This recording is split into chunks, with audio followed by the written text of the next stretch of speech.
৬ মাসের মাথায় আওয়ামী লীগের পরিণতি কি? ঠিক ৬ মাস আগে পালিয়ে গিয়েছিল শেখ হাসিনা এবং তার দোসররা। আওয়ামী লীগ সরকারের পতন হয়। আর সেই ৬ মাসের ৫ তারিখ ৫ই আগস্ট, আর এখন হচ্ছে ৫ই ফেব্রুয়ারি, এই ৬ মাস। একটা রিপোর্ট দেখছি প্রথম আলোতে, আওয়ামী লীগের কার্যালয় ভুতুড়ে পরিবেশ, নাক চেপেও সামনে দিয়ে হাঁটা দায়। এটার সাথে আজকে এই পতনের ৬ মাসের একটা সম্পর্ক আছে। আওয়ামী লীগের দশা কেমন, তার প্রধান যে কার্যালয়, সেই কার্যালয়টা যদি কেউ বিবেচনায় নেয় বা পর্যবেক্ষণ করে, অনেকটা তাই। এখনও আওয়ামী লীগের শরীর থেকে দুর্গন্ধ শেষ হয়নি। আওয়ামী লীগ কোনো পরিষ্কার পরিচ্ছন্ন ভালো দল, এটা এখন আর বাংলাদেশের মানুষ মনে করে না।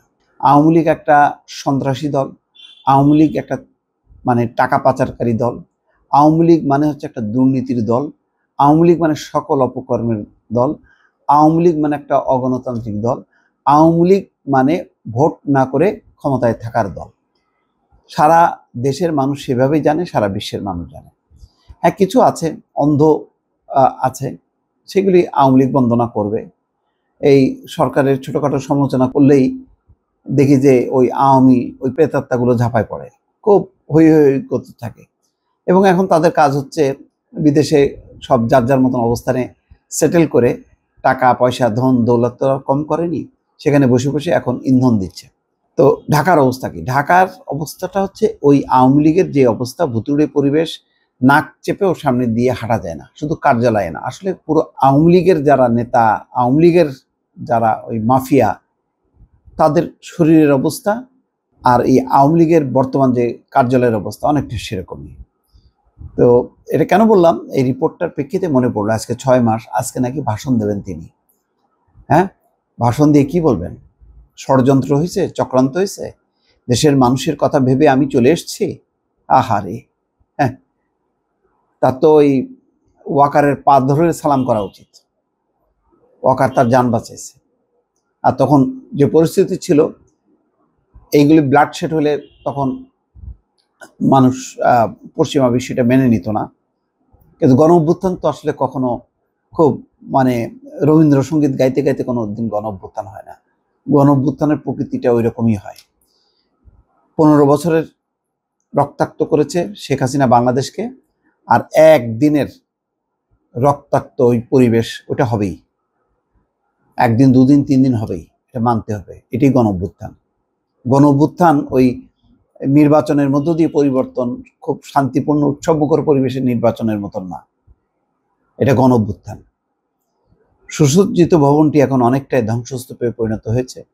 ভেতরে সব আসবাব লুট করে নিয়ে যাওয়ার পর এটি পরিত্যক্ত অবস্থায় দাঁড়িয়ে আছে।